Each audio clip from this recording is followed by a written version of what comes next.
And instead of just boom, you're live. Anyway, good morning, everybody. Hope everybody's doing awesome on this fantastic Tuesday morning. Finally cooled off here in Oklahoma a little bit. About 60 degrees this morning.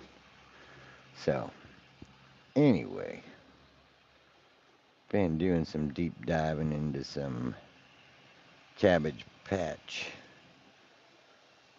origins. And we ain't talking about the little stuffed dolls they used to have back in the 90s.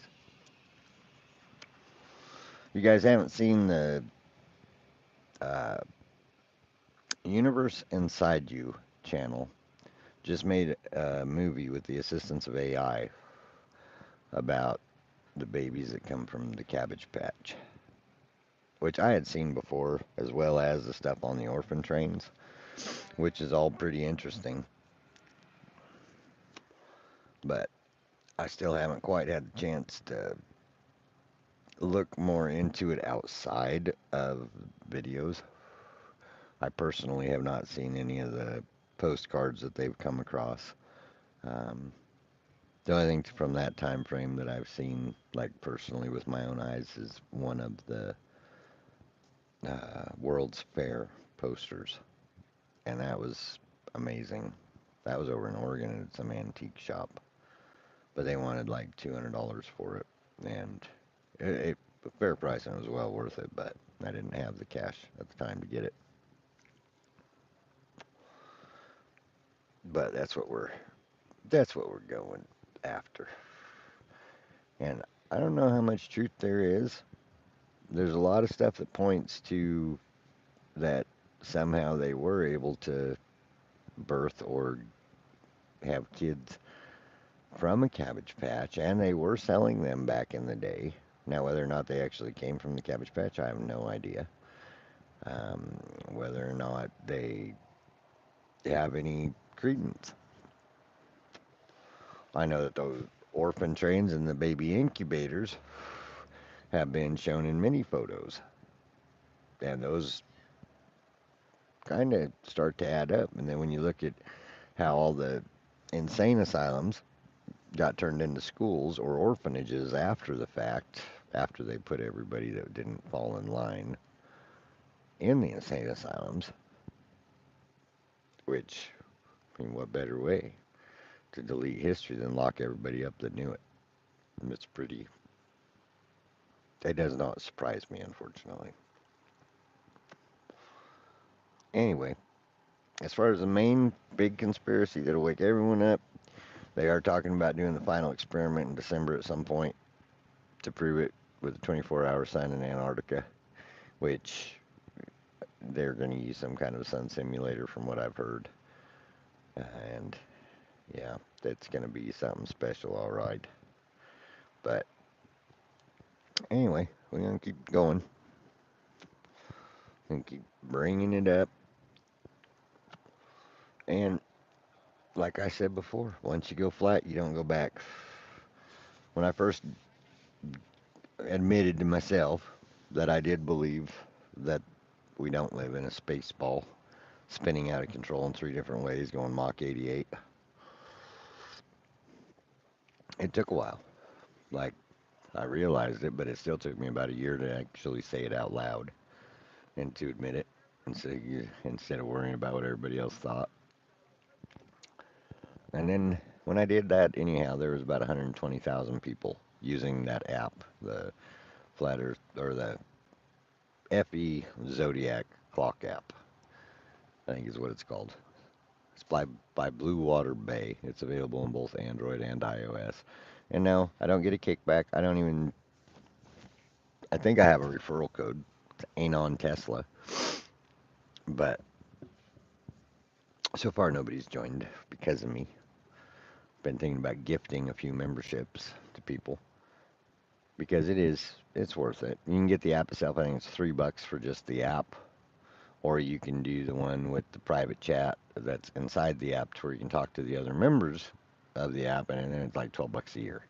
So either way, it's still well worth it. It puts you with a lot of like-minded folks. We've even been to a couple meetups from it. Met some other people that use the app as well.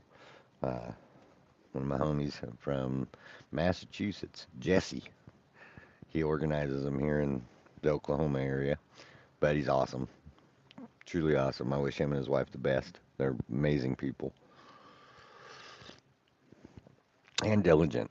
They're so diligent at making sure that everybody's aware of when the meetups are.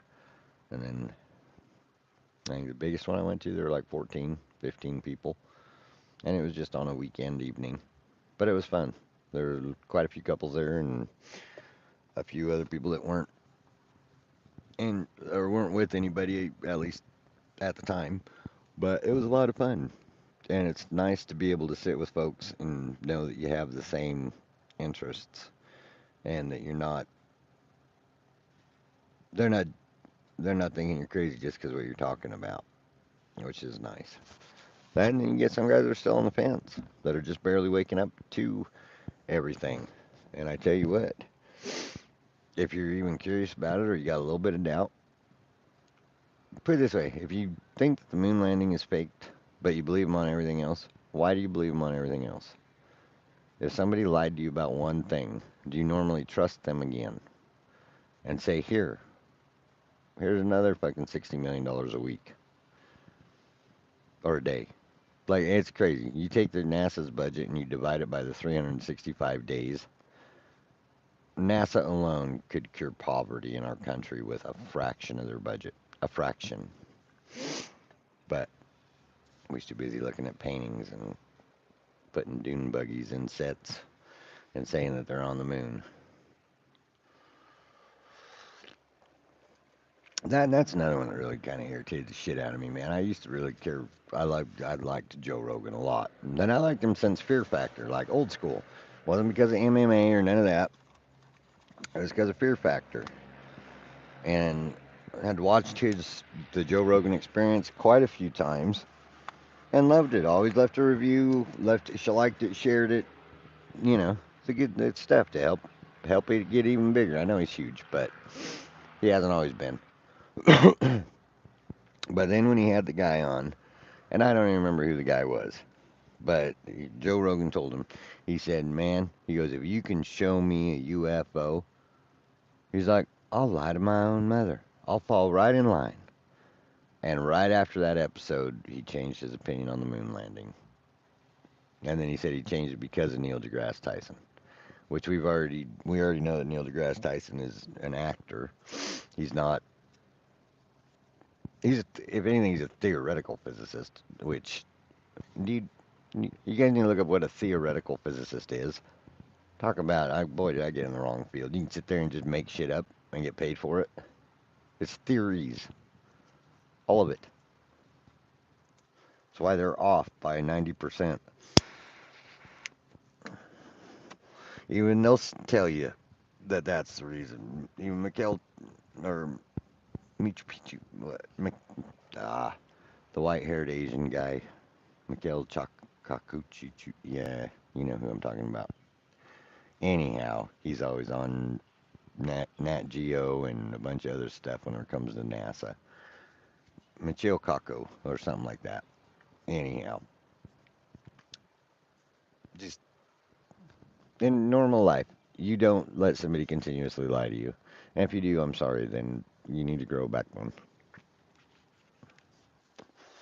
because it's definitely not valuing yourself enough. You're better than that and you're worth more than that. So, nobody's worth getting lied to, especially more than once. Like, once is too much. Like, anymore. You lie to me, I'm done with you the first time you do it. So, I don't do the second chance on stuff like that because, especially on things like that, lying and cheating, you do it once, you'll do it again. So, don't have time for that kind of negativity in my life. But, anyways, much love. Hope y'all have a great day and meditate. Go watch Nero Knowledge or go to flatearthdave.com or My Lunch Break or Mine Unveiled. Conspiracies Are Us. Any of them. They're all excellent sources. So, much love, guys. Take care.